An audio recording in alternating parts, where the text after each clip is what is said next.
Millions of fans pay tribute to the swinginest man in music. CNN Headline News, I'm Brian Nelson.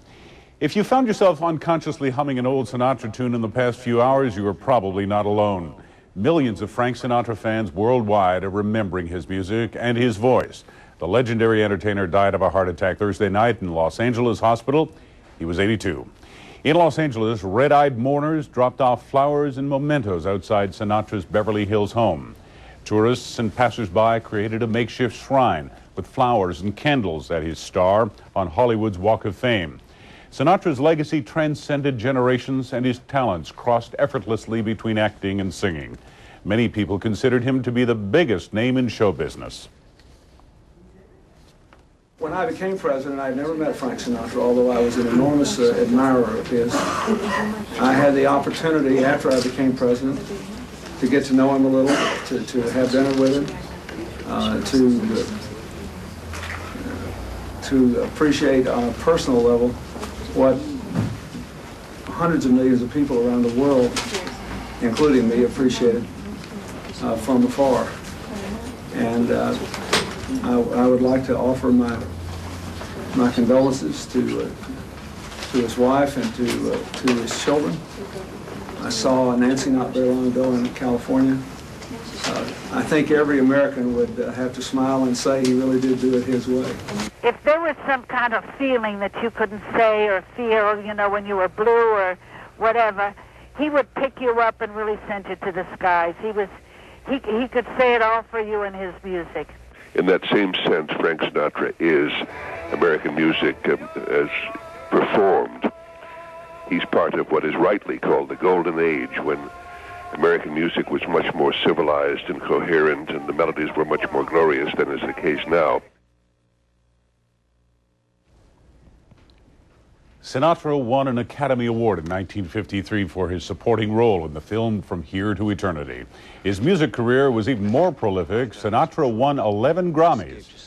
A private funeral is planned, but no details have yet been announced. The Sinatra family owns a plot at Desert Memorial Park in Cathedral City, California. The family has asked that donations be made to Catholic charities or to the Barbara Sinatra Children's Center in Rancho Mirage, California. Though Sinatra made his home in California in later years, his birthplace of Hoboken, New Jersey, never forgot its favorite son. People dropped off flowers and cards at Sinatra's birthplace, where a star honors the man known as The Voice. Sean Calebs has our report on that. The Jersey town that boasts the birthplace of Frank Sinatra is now mourning his loss. Sinatra was a skinny kid with sunken cheeks when he began singing with the quartet on Hoboken street corners. He used to sing on corners with the four gentlemen that were him, his buddies. They all used to sing together like a quartet. And this used to go on every night. They used to sing out there. The only child of working-class parents, Sinatra developed his brash attitude and confident swagger as a youth, in contrast to his early stage presence as a shy, vulnerable singer. Today on Sinatra Drive, a museum dedicated to his life, with baby pictures and his birth certificate. People love him, and it's very sincere and an honest emotion. He makes people feel good, and people just want to express in return all that he's given them. Start spreading the news. To many here, Frank put Hoboken on the map.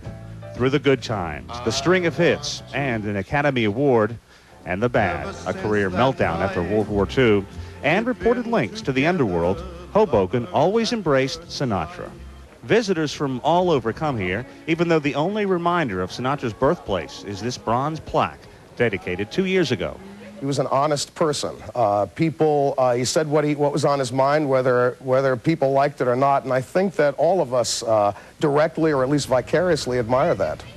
He was last seen in public about a year and a half ago, but to millions, the most enduring image of Sinatra is that of the consummate performer, whose rich baritone and strong stage presence made him one of the most influential singers of all time.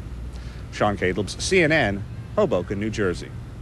And we will have more on Frank Sinatra later in the half hour.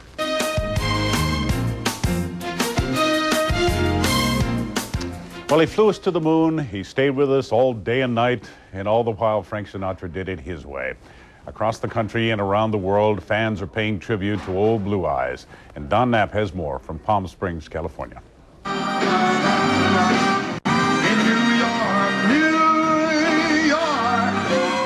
Frank Sinatra sang about big cities like New York and Chicago, but his kind of town was really Palm Springs.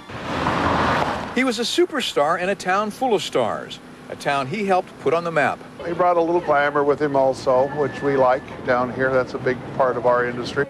And while the outside world saw only a polished public persona, people here had a different view.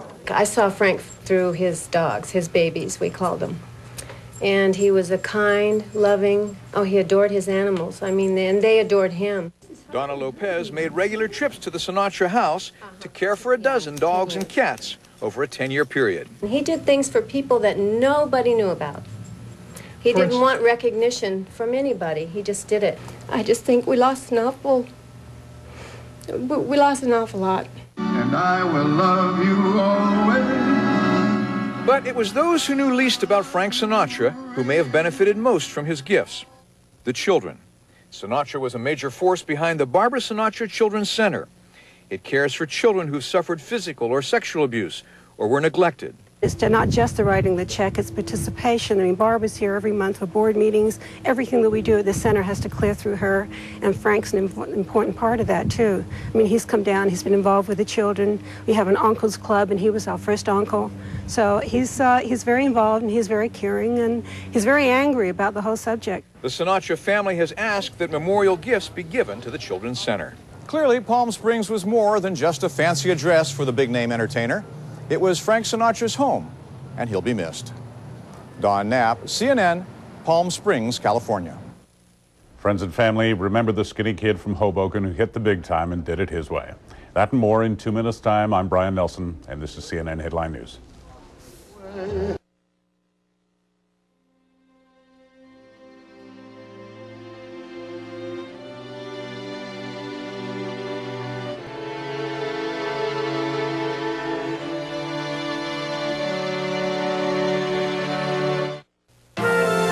This is CNN Headline News.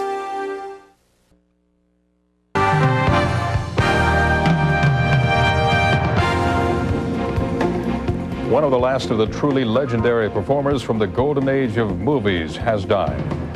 The situation in Indonesia isn't getting any better. The State Department isn't taking any chances as to how much worse it actually can get. And the National Math Bee finds a champ with a knack for monumental questions. With the latest CNN Headline News, I'm David Goodnow in Atlanta. Thank you for joining us. The world is remembering a man as famous for his songs as for the way he wore his hat. In Frank Sinatra's hometown, Hoboken, New Jersey, people are leaving flowers at the site of the home where Sinatra grew up. He was born in Hoboken in 1915, the only child of Italian immigrants. In California, fans have begun placing flowers at the gate of Sinatra's home. His family has planned a private funeral. Frank Sinatra wasn't just a singer and an actor. He was a presidential friend as well. Gene Randall reports on Sinatra's ties to the White House. Sinatra would have loved it. The president at the Group of Eight meeting in Britain, paying tribute to old Blue Eyes. I think every American would have to smile and say he really did do it his way. Though never close to this president, the attraction between Sinatra and the political elite was long a fact of life, each finding in the other an undeniable appeal. Call it kinship. They're sprung from the same DNA, for goodness sakes. They're always on stage, they're always performing. After campaigning for Ronald Reagan in 1980 and orchestrating his inaugural, Sinatra later serenaded Nancy Reagan in the White House.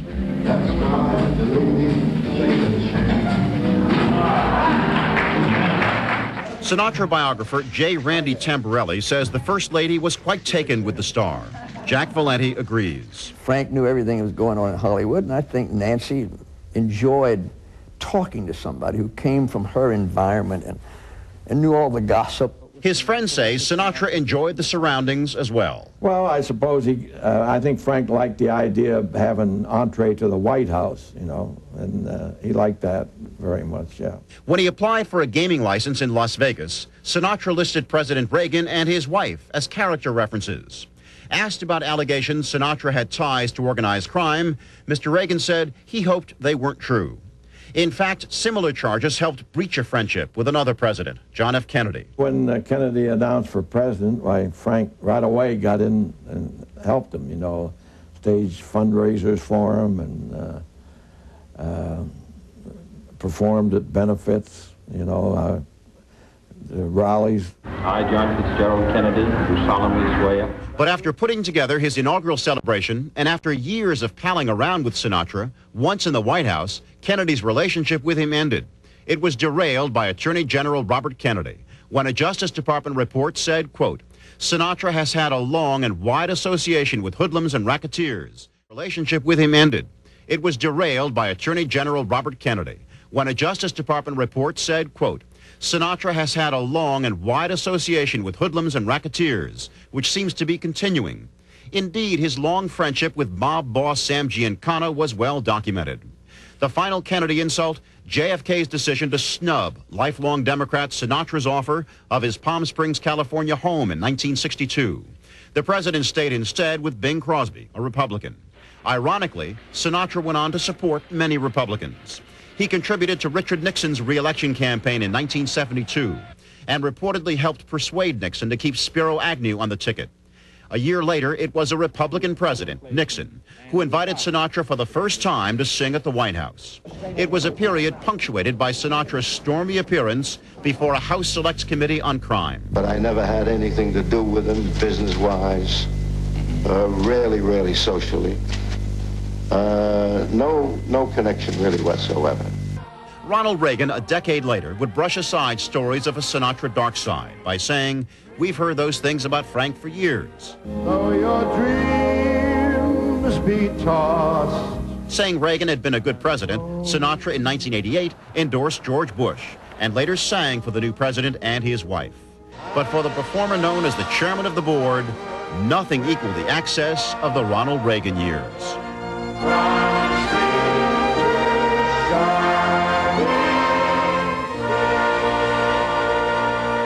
Gene Randall, CNN, Washington.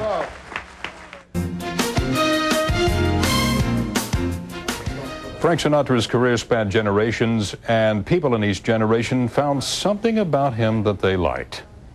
Jill Brooke reports on the entertainment legend who stood the test of time. Start spreading the news. I am leaving today. For many of us, we first heard about Frank Sinatra through our parents.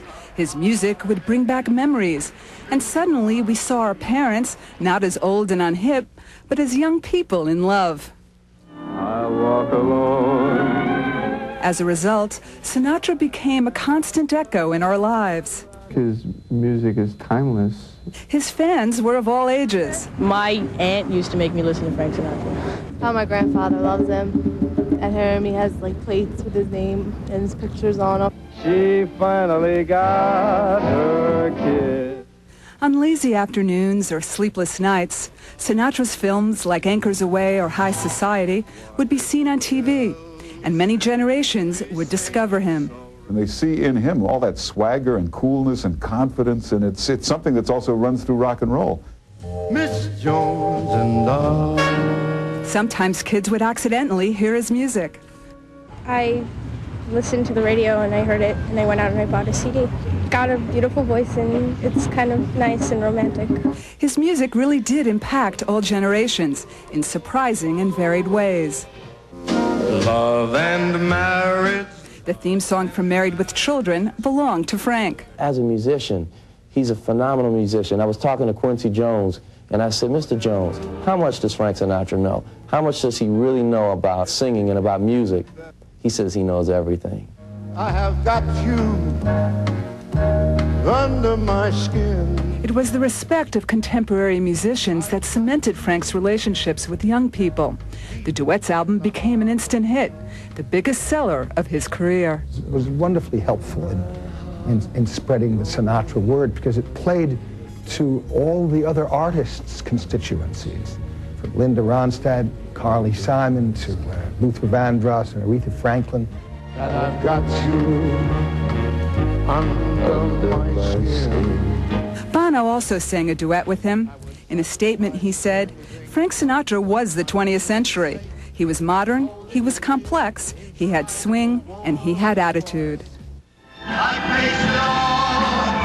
Sinatra sang about the language of love and desire better than anyone else. And his music never seemed dated, which is why he endures and finds an audience in every generation.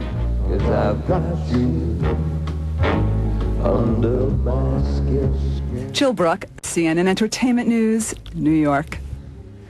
We'll have more on the life and career of Frank Sinatra coming up in 2 minutes. First, one more for the road. I'm David Goodnow, CNN Headline News. I got a little...